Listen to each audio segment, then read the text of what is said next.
중년이 되면 조금만 먹어도 살이 훅훅 찐다고 하잖아요. 저는 그게 무슨 말인지 이해를 못했어요. 밥 먹고 간식으로 바로 떡 먹고 그래도 40대까지는 배가 나오지도 않고 50kg를 넘어본 적이 없었거든요.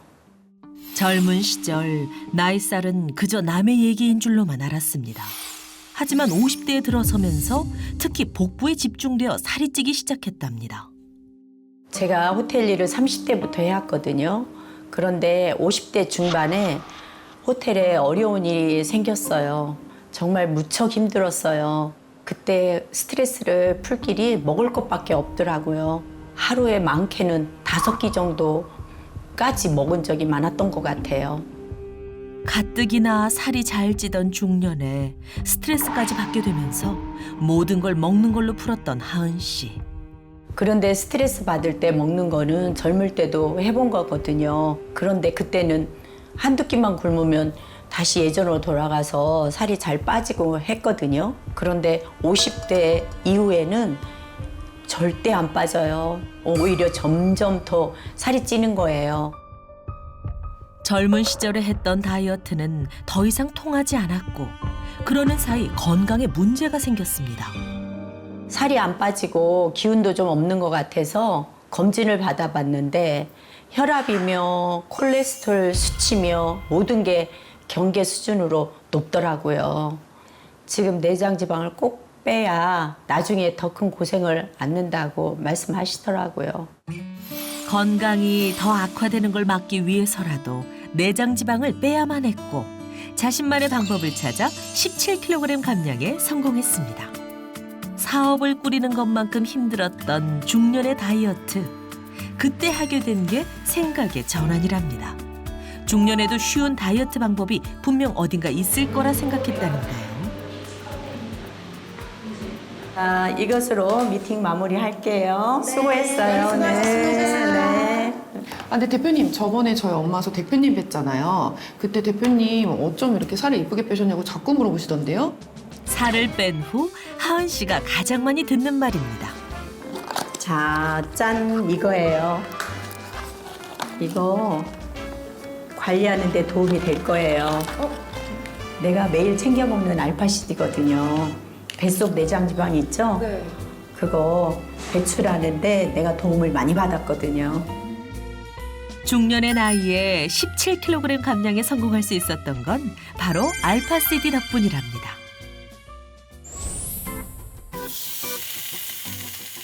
그리고 알파시디를 챙기면서 달라진 게 있습니다. 꼭 굶는 것이 능사가 아니라 잘 챙겨 먹으면서도 내장 지방을 배출할 수 있다는 걸 알게 된 겁니다.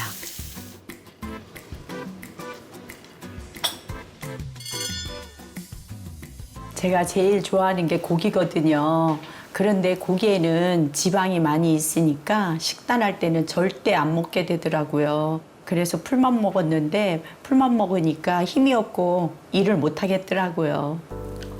나이가 들수록 고기처럼 단백질이 풍부한 음식을 잘 챙겨야 근육이 손실되는 걸 막을 수 있는데요.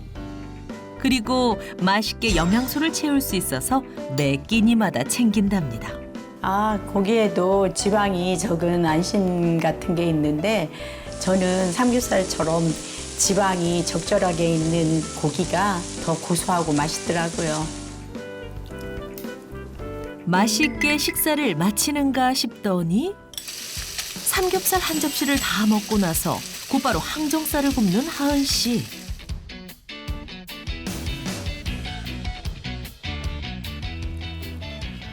맛있다. 적당량의 고기 섭취는 단백질로서 제 역할을 하겠지만 이렇게 많이 먹으면 나머지는 지방으로 쌓이지 않을까요? 하은 씨도 처음에는 또 내장 지방이 쌓이지는 않을까 음식을 먹을 때마다 노심초사했었지만 알파시디를 꾸준히 챙기면서는 달라졌답니다. 예전에는 밥에 고기에 맛있는 음식을 배불리 먹을 때마다 뱃속에 지방이 쌓이는 것 같아서 죄책감까지 드는 거예요. 그런데 알파시디가 뱃속에 있는 내장 지방까지 잘 빠지게 도와준다고 해서 매번 꼭 챙겨 먹고 있어요. 덕분에 63세에 체중 49.9kg, 허리둘레는 24인치를 유지 중입니다.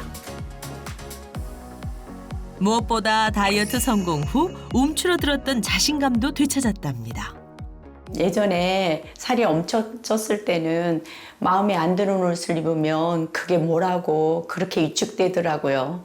자신감도 없어지고요. 그런데 살을 빼고 입고 싶은 옷을 마음껏 입으니 너무 행복해요. 이렇게 나이가 들어서도 다이어트에 성공할 수 있도록 도와준 알파CD. 알파CD는 어떻게 우리 몸속 내장 지방을 배출하는 걸까요? 이 알파CD가 지방을 잘 배출하는 데 도움을 주는 이유가 단순히 식이섬유의 일종이어서만은 아니고요. 또 한 가지 이유가 있습니다. 이건 알파CD의 구조를 보면 알 수가 있는데요. 보시다시피 이 알파CD는 이렇게 컵처럼 한쪽은 넓고 한쪽은 좁은 형태로 되어 있고요. 그리고 여기서 주목할 건 그 가운데가 비어 있다라는 거예요. 우리가 알파CD를 섭취하고 몸속 지방과 만났을 때를 가정을 해볼게요. 그러면 이렇게 몸속에 쌓인 지방을 알파CD가 착 흡착을 해서 배출하는 것까지 도와주게 되는 거죠. 우리가 식사할 때 매번 저울로 이 일정량만 측정해서 먹을 수는 없잖아요. 분명 몸속에 필요한 에너지 양보다 더 많이 먹는 일들이 비일비재하단 말이에요. 그러면 꼭 먹는 음식이 탄수화물, 지방 이런 거는 아니더라도 어떤 음식을 먹던 간에 몸속에서 에너지로 쓰이고 남은 음식은 지방으로 저장을 하게 되는 거죠. 몸 안에서 지방이 분해가 되든 뭐든 간에 어쨌든 결론적으로는 배출하는 게 중요하거든요. 알파CD는 먹어서 방금 생긴 지방은 물론이고요. 이미 몸속에 쌓여있는 묵은 지방까지 이렇게 자석처럼 착착 흡착을 해서 그대로 몸 밖으로 배출하도록 도와주는 거죠. 이러한 알파CD의 원리를 실제 지방에 적용해 봤습니다. 각 비커에 각종 기름을 넣고 지방이 쌓인 우리의 몸을 표현해 봤는데요. 이런 지방과 알파CD가 만나면 어떻게 될까요? 잠시 후 알파CD가 지방을 흡착하면서 덩어리진 지방이 가라앉기 시작합니다. 즉, 알파CD를 섭취하면 우리 몸속 내장 지방을 흡착해 몸 밖으로 배출하는 데 도움을 줄 수 있다는 걸 뜻합니다.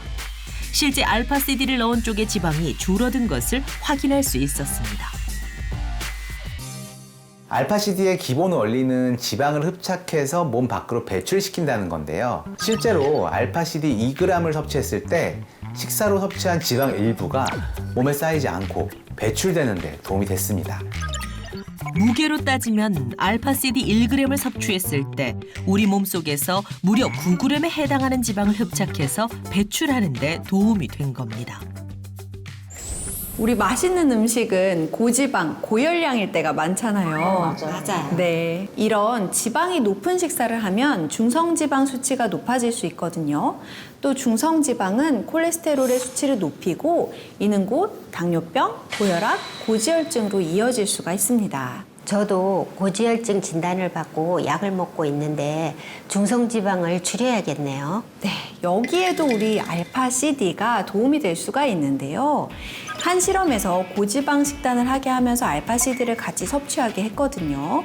그랬더니 고지방 식단으로 높아졌던 중성지방 농도가 감소하고요. 이 총 콜레스테롤 수치까지 같이 감소되는데 도움이 됐다는 연구 결과도 있습니다.